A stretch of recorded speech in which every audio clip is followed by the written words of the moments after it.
if you do have a really good CRM, my organization, we use Razor's Edge. There's a lot of different capabilities in there that you can set up. The CRM rather will set up for you different touch points like, okay, well, you haven't talked to this donor in 4 weeks or 4 months or whatever that looks like. And so it'll send you a little ping. But I love me a good to-do list, and I love putting appointments on a calendar. So I know that at the end of the week, I'm calling Donna, or I'm going to send her an email, or I'm going to reach out to that church that was really inspired by the end of year giving. And so just knowing the different ways to be able to set that on the calendar and just have it there, not even having to think about it. But okay, that's what I get to do at the end of this week is so important. And like I said, we're only one person. And so if it's a 1 person or a 3 person or even 10 person team, there's always a way to be able to set up that cadence of communication. This episode of the $1 Million Nonprofit is brought to you by Charity Auctions Today, the all-in-one platform that makes fundraising auctions easier, faster, and more effective for nonprofits all around the world. Are you looking to raise more money for your nonprofit? Whether you're organizing an in-person gala, an online auction, or a hybrid event, Charity Auctions Today has got you covered. Their platform is designed to help you maximize your fundraising efforts with easy-to-use tools that make it simple to manage everything from auction items to donor engagement. Imagine running an auction where your supporters can bid from anywhere at any time, all while you track the progress in real time. Charity Auctions Today takes the hassle out of managing your event so you can focus on what really matters, raising money for your cause. I've personally seen the impact that Charity Auctions Today can have on a nonprofit's fundraising efforts. With their robust features, you can create custom branded auctions, automate bid updates, and even integrate with your existing CRM system. Plus, their customer support is second to none, ensuring that you have all the help you need to make your auction a success. So if you're ready to take your fundraising to the next level, head over to charityauctionstoday.com and start your free trial today. That's charityauctionstoday.com. Don't miss out on the opportunity to boost your fundraising and make a bigger impact. Thank you to Charity Auctions Today for sponsoring this episode of the $1 Million Nonprofit Podcast and for helping nonprofits do more good in the world.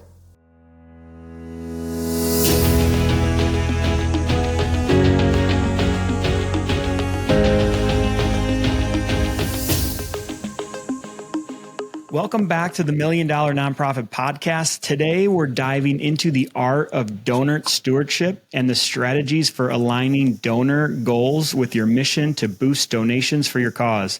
It's not as simple as sending out letters or emails asking for contributions and waiting for the funds to roll in. There's a proven recipe for success if your aim is to scale your nonprofit to the $1 million. I can't think of a better person to discuss this with than Miranda Roberts, fundraiser and relationship builder at Foundations Communities. With over a decade of experience in volunteer organization, development, and marketing for nonprofit organizations, Miranda brings a wealth of knowledge to the table. Miranda, welcome to the $1 Million Nonprofit Podcast. Thank you so much for having me. So let's start with, tell me what exactly is donor stewardship and what are some of the other terminologies that some nonprofits might use to replace the word stewardship?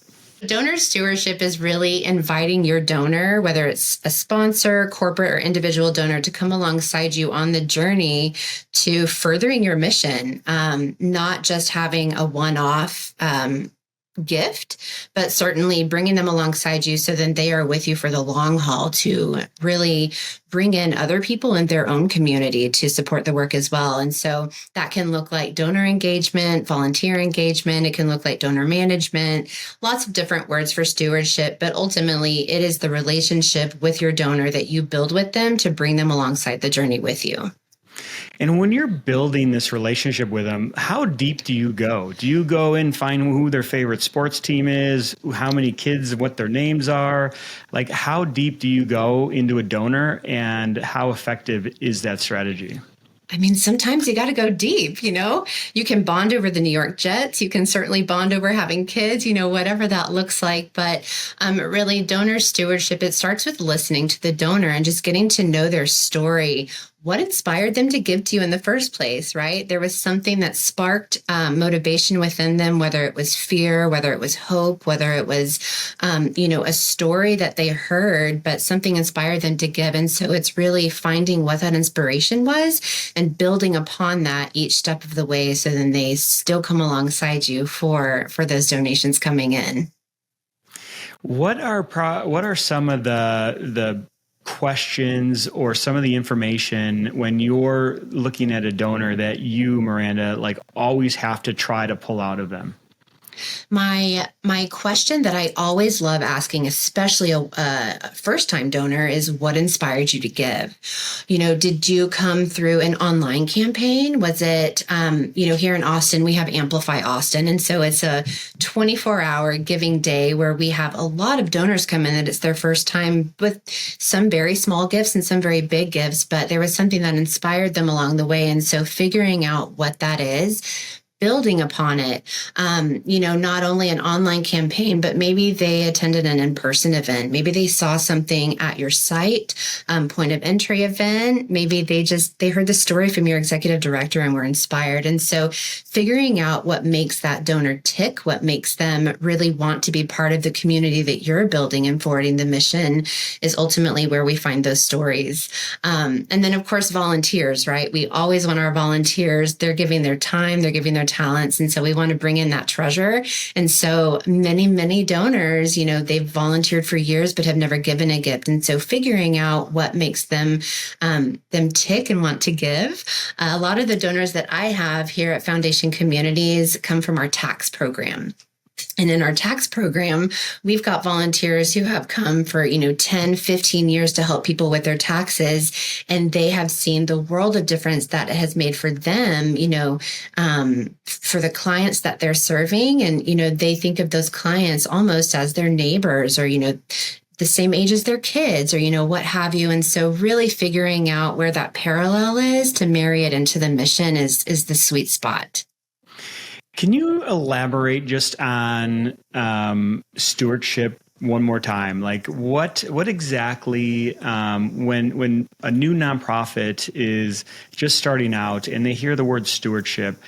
I know we talked about how, you really want to go deep and find as much information out about that donor so that you can really try to maybe even tailor your messaging around like the Jets or the Chicago Cubs, and really kind of maybe offer them gifts of like, here's some tickets, or thank you for the donation. How about some tickets to this sporting event, or talking about their kids. But go a little bit deeper on that word stewardship and really what they can, a small nonprofit can really focus on. Yeah. So donors, on the other side of donor stewardship, working with donors, it's all about listening. It's really figuring out what, not only what makes them tick, what inspired them to give, but also how they want to be communicated with.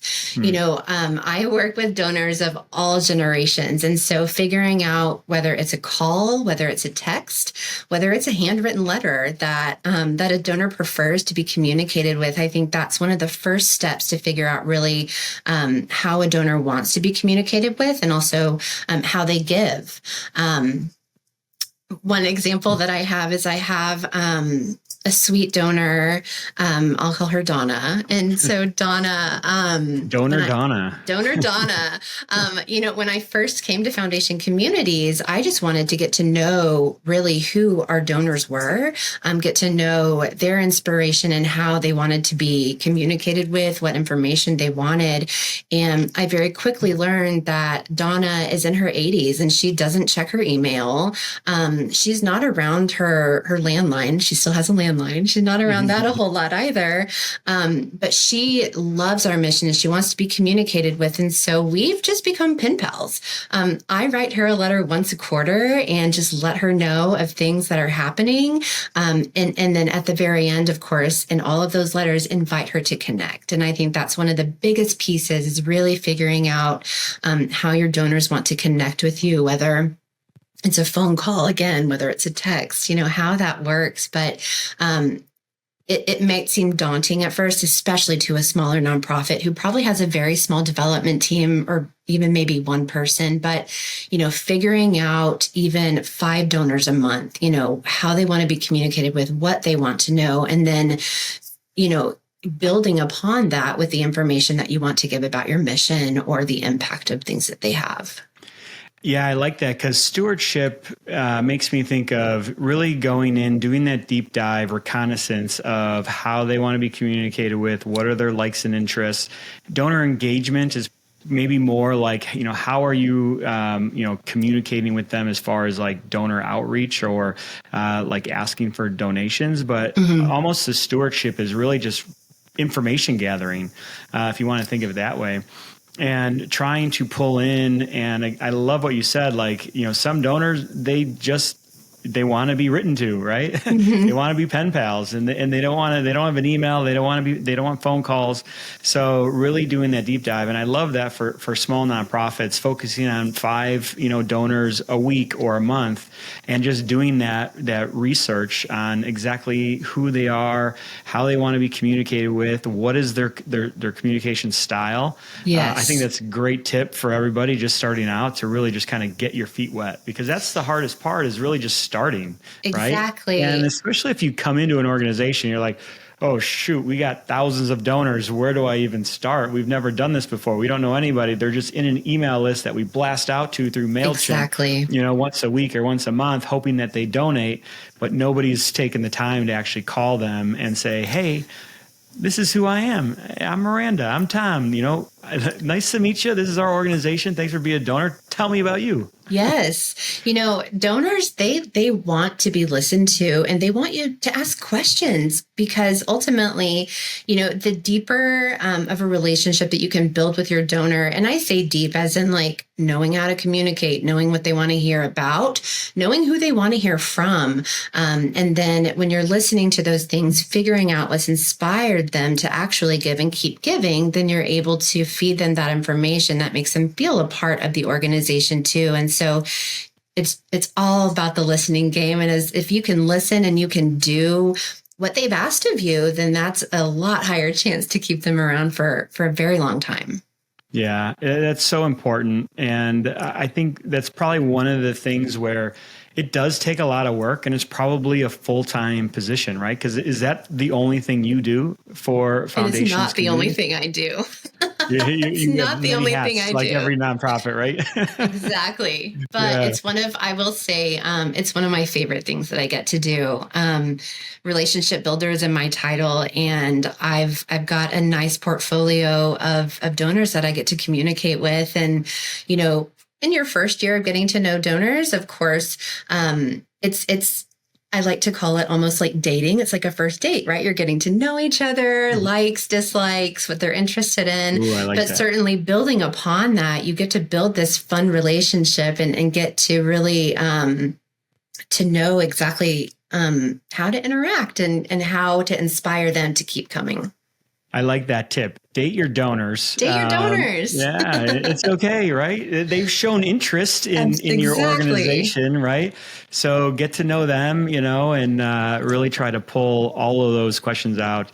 I know my wife likes to just constantly just ask questions, and she's always like, oh, I wish we could just go on first dates all the time. I'm like, because she just loves that information gathering portion of it, right? And I think a lot of people are that way, and they just like to, if they're interesting and they want to be, and they're interested in other people, they just want to ask questions and have great conversations. And another note that I made on our conversation so far is, how the conversations look depending on generations, right? Absolutely. So some of your older donors, again, they probably sit there and they wait for that letter every quarter.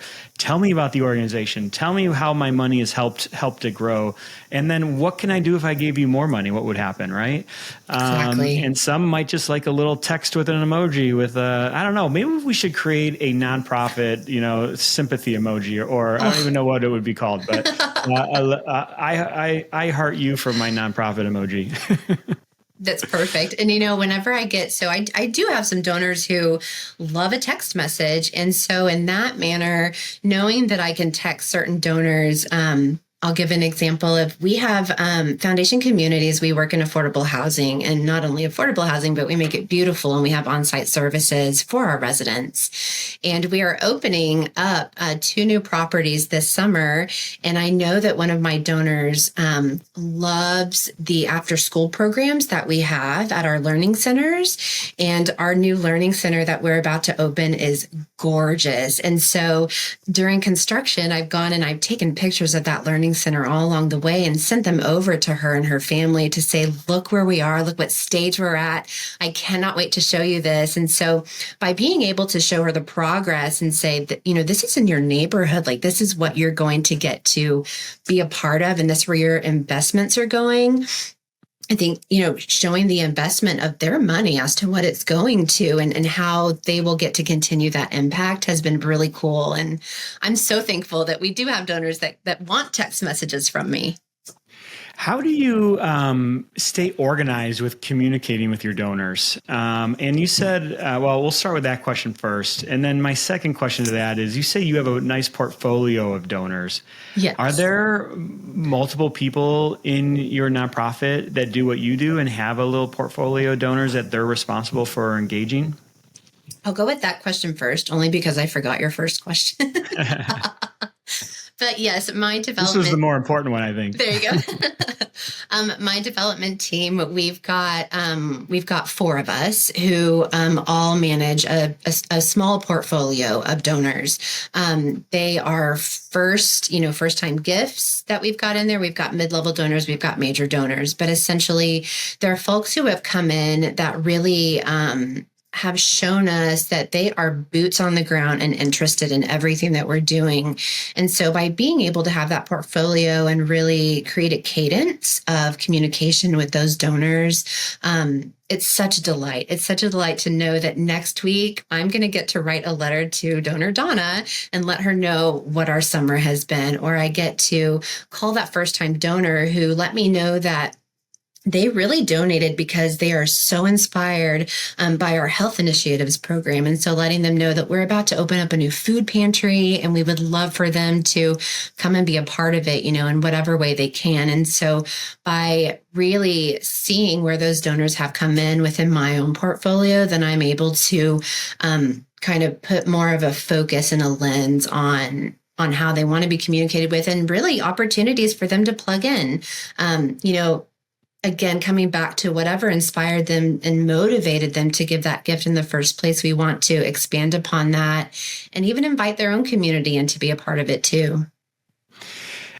How do you stay organized with that, with hundreds, maybe thousands of donors? How do you know which ones that you want to keep in your portfolio? Mm-hmm. And what are the ones, how do you organize them to say, all right, these people, we haven't been able to get in touch with them. We're not kind of keeping them in our regular follow-up sequence. How do you kind of segment your donor base based on that? Yeah. Especially for a small nonprofit, but, it's all about scalability. So starting small, making sure that you are not overwhelmed with your portfolio, I think is a really big part of it. Mine, I just added a few more to it because I'm comfortable where I am now, but starting small and being able to say, okay, these are the donors I'm going to concentrate on for, 6 months to a year. And in that year, really being able to see what your donors are responding to, how they're responding to it, if it's prompted another gift, if it's prompted them to maybe bring some friends in to, see the property or see your site or whatever that looks like. And then we have other donors who really, they'll open our newsletters that we send via email, but they're not really coming into much of the fold of any more interaction.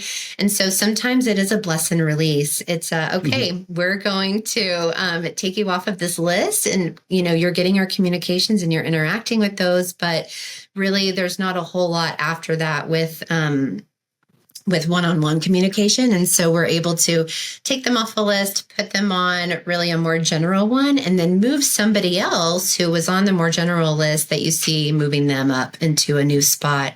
And so we do that.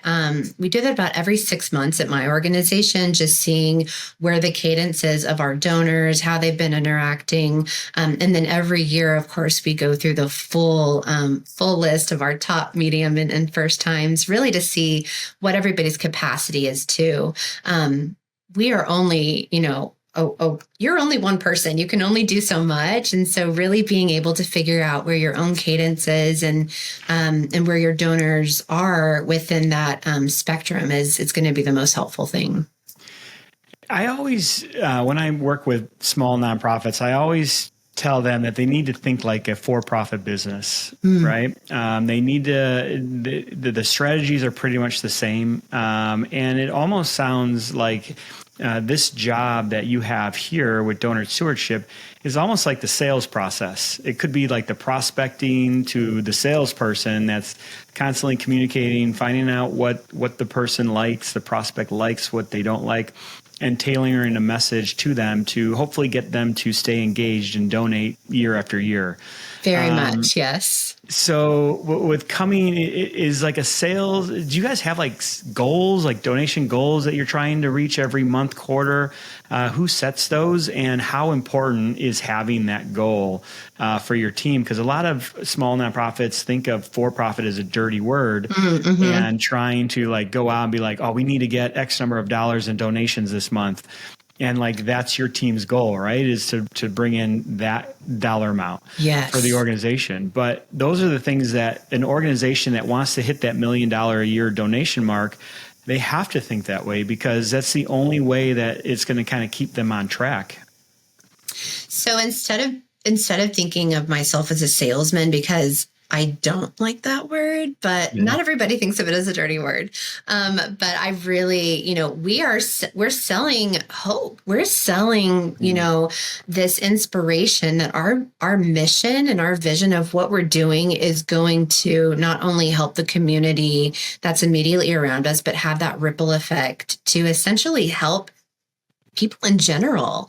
And so in looking at it that way, and then alongside that, seeing the goals that we have set for ourselves, you can go about it to saying, okay, I want to get the Tesla or the Google or the Facebook, but while those for-profit organizations are great, and they're great at what they do, they also have limited resources as to what they're going to give.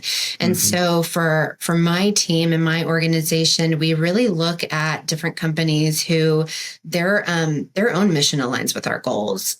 We, being in affordable housing, we partner with a lot of real estate companies. We partner with a lot of builders. And so really seeing where that sweet spot is in your own community of who people are giving to and where they're giving to, I think is like one of the first parts, right, of prospecting anybody, but then coming in and saying, okay, we do have this $1 million goal. How are we going to get there? And breaking that down into what you think you can get from corporate dollars, what you think you can get out of grants, of course, but then also individuals. And I would also say never be afraid to speak your goal into existence, and speaking that goal into existence with your donors. Your donors are coming alongside you because they believe in your mission. They want to see that good work that you're doing. And so letting them know, like, we have this $1 million goal that we want to reach because X, Y, and Z, and this is the breadth of the impact that it's going to have. That itself is inspiring, in my opinion. And from what I've seen to my donors, they want to come alongside you and they want to do that work. And the more excited that you can get your donors about your work, whether it's, bringing them in, again, boots on the ground or into a volunteer experience, the more that they're going to want to talk about it to their own community. I love it when we have new volunteers or new donors coming into the fold and they say, oh my gosh, I've seen that logo everywhere, but we never knew that it was Foundation Communities. And so saying, yes, we're in your neighborhood and this is actually what, your gift is going towards, it excites people. And so the more that you can inspire people by sharing your goal, I think that the easier it becomes to create even higher goals to reach for yourself too. I agree. And you said something that really resonates with me is like speak it into existence, right? I believe in Yes. that 100%. And also, like, you don't know who the person is that you're necessarily talking to. They might hear like, hey, we're $200,000 short of our goal. And they leave the conversation. Maybe they donate a couple $1,000s, but now they're thinking, hey, I need to figure out how can I help Miranda make another, $180,000. And who do I know that can donate and help Miranda out, right? So if you don't like Yes. be vulnerable and honest with them, they're never going to know how much they actually need how much you need their help to potentially bring in more donations. So if you don't Exactly. explain the goals to them and share the vision of what you're trying to do, and I loved you said something earlier. It was you're selling hope. I love that. Yes. Like, I love that when you think of it that way, it's like, wow, you're right. I am selling hope for these, hundreds, thousands, millions of people out here where these donations are going to go and help. It's like a whole new way of showing up every day as in a position like this, when you're like, oh, I got to make 10 calls today. I don't want to do it. But then if you're like, dude, I'm selling hope here. I'm selling hope. You get to share these human stories of the people that you are working to help in whatever way that looks like. I've worked, with chronic homelessness. I've worked with refugees and now affordable housing, and just getting to share the stories of the clients that we get to serve and showing the impact that even a $5 donation has on a family to buy a bus pass. That bus pass got that client to work, and that work ended up turning into a career, and then they were able to feed their family. Like it just spirals and it goes down. And so the more that you can inspire people by the stories that ultimately they're helping create, the more that they feel like they can do as well. Yeah, I love that. It all pretty much comes down to the story that you can tell and how well you tell that story of the organization, and really just showing through that story the impact that those donations have, right? Absolutely. And I always think, donors love seeing and hearing from the nonprofit of like, hey, this time is where your money helped out, or this is the person that it helped out, or, this, that, or the other, because it really gives that personal connection to, yeah, I gave you money. And it's not like, hey, I just gave you $1,000 and then I'm just moving on, with my normal day and I forget about it. But a few weeks later, a month later, if they send a note saying, hey, Tom, thank you for that $1,000 donation. This is what we were able to do with it. It makes me be like, well, I want to give you another $1,000. Exactly. And so maybe a one time a year donation could turn into once a quarter or once a month. So, having, after our conversation today, thinking about donor stewardship is, one, being the fact finder, right? But then it's also like sharing with them the personal message to be like, hey, donation Donna, this is what your donation was able to do. And, really just try to get them in with your stories to maybe get them to be a regular donor on a monthly or quarterly basis instead of maybe one time a year. Absolutely. And I'll tell you one thing about Donor Donna. She has spread the message about our organization to her church friends, to her neighbors in her neighborhood. And they have actually come up with end of year gifts to give us every single year. And it's been incredible just to see how they've plugged in from these little handwritten notes that we send that tell inspiration, that share the story of what they're able to help us do. Yeah, I mean, if you think about it, like your donors are like its own little army of marketing and salespeople, right? Exactly. And if you can reach them on a different level than other organizations, they're going to be talking about your organization first and foremost and telling now all of their friends about it. And all that's going to do is lead into more donors down the road and more branding and, just brand recognition. 100%. Like you said, with your logo showing up everywhere. Oh, I didn't know you were in our neighborhood. It's like, yeah, that's who we are. Yeah. Our Yeah. donors get so excited to share about, especially new properties that are opening up. But even if they come and volunteer to do a supper club or they come to help in the food pantry, whatever that looks like, they're just happy to be a part of it because you've invited them into the fold to not only invest in the organization through their treasure, but their time and talents as well. Nice. This is probably going to be my last question today. Sure. I could talk forever, so you're going to come back. We're going to talk more about different stuff. Okay. Perfect. But out of everything that we've kind of talked about today, and I have a bunch of bullet points of our recap here, which are like little nuggets that are just gold, right? But what do you think a brand new nonprofit that's just starting out, has maybe 100 donors or less, what is probably the easiest and fastest action they can take today to really start to kind of build out their donor stewardship program or initiative?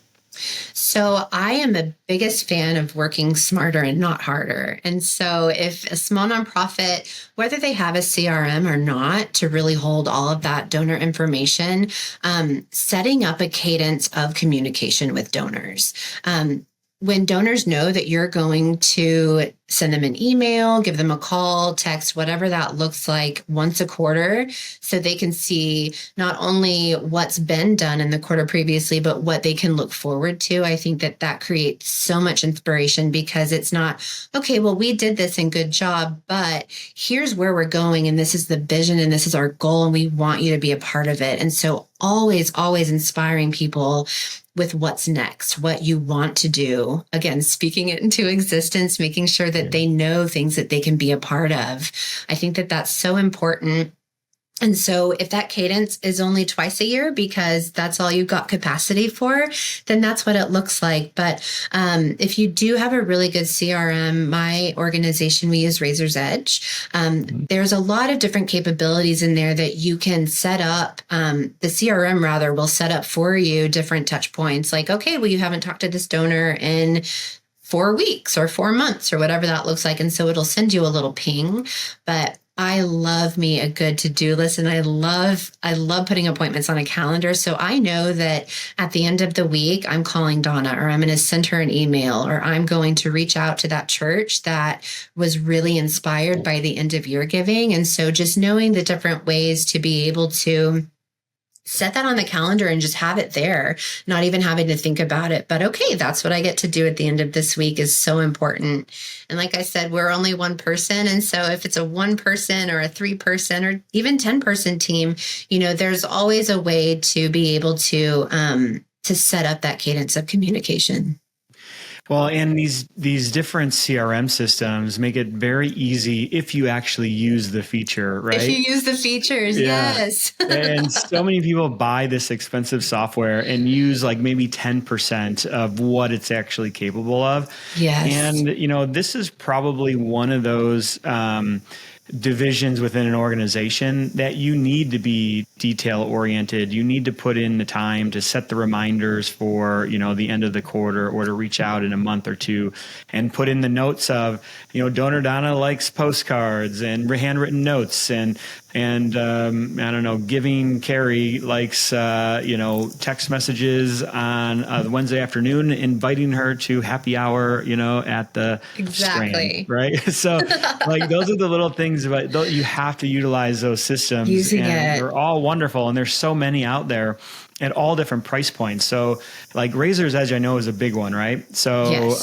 there are some smaller ones that could be a good starting point for a smaller nonprofit. And you can always graduate to a bigger and better, software down the road.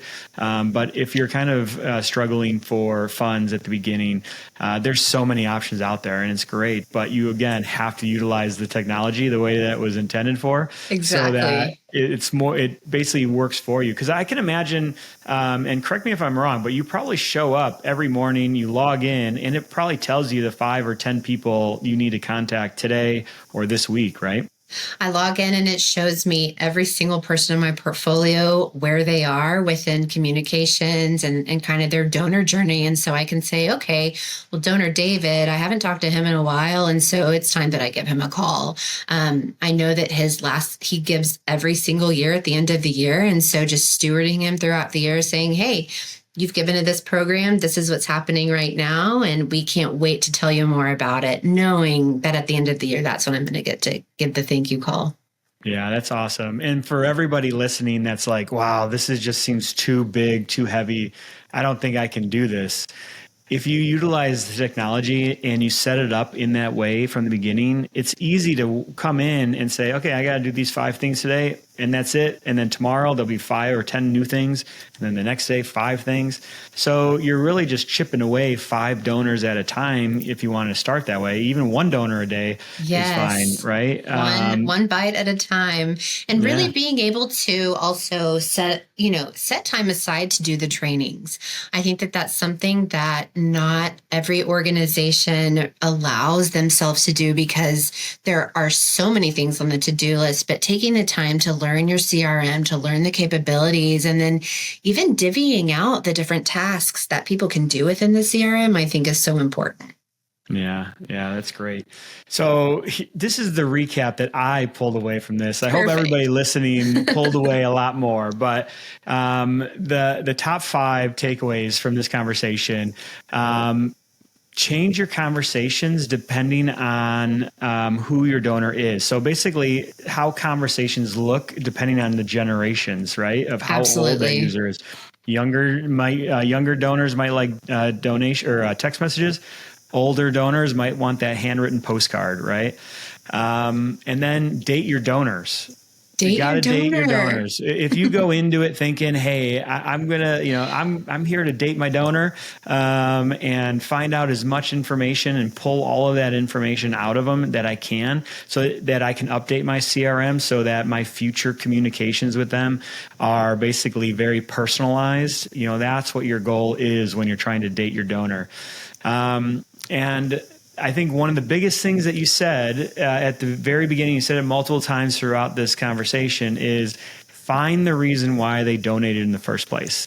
What's their why? And I think if you can really pull that out of them, that will just help lead your direction of how you're going to communicate with them in the future, and even what questions you're going to ask them. To pull more information out of them is going to kind of help you. So that's probably the first thing that you do is what it sounded like. And then you just kind of build on it from there, right? Yes. The more information that you can get about your donor, especially if they're interested in one program, but also showing them how it might align with another program, can open up doors to so many things. Or maybe they know someone else who might be interested in that second program or third program that you have. And so there's really never, I don't like to ever think that there's just a closed door for, one section for a donor to be a part of, but that there is opportunity everywhere for everyone to get involved. Yeah, that's so great. The next point I took away was stay organized with CRMs. Maybe invest in the technology. Maybe at some point you got to graduate from the Google Sheet and invest in some at some point.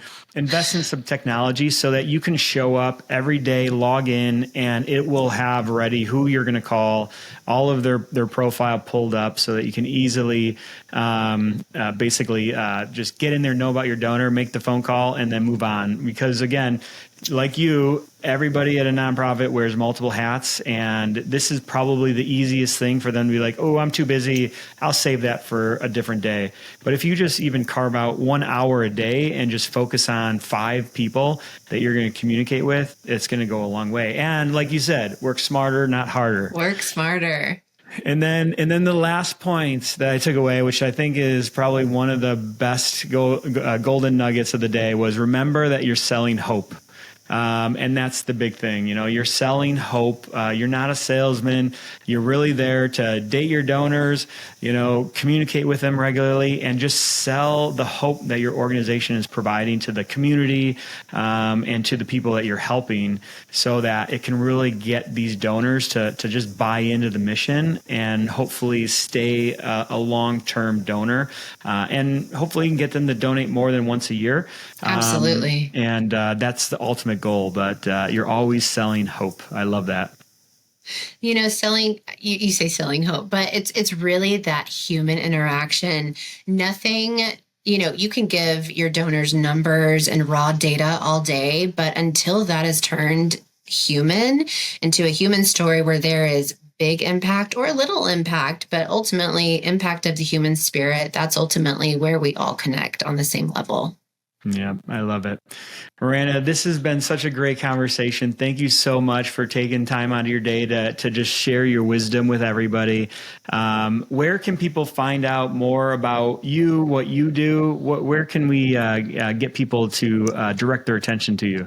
You can find me on LinkedIn, Miranda Roberts, and you can learn more about what I do at Foundation Communities.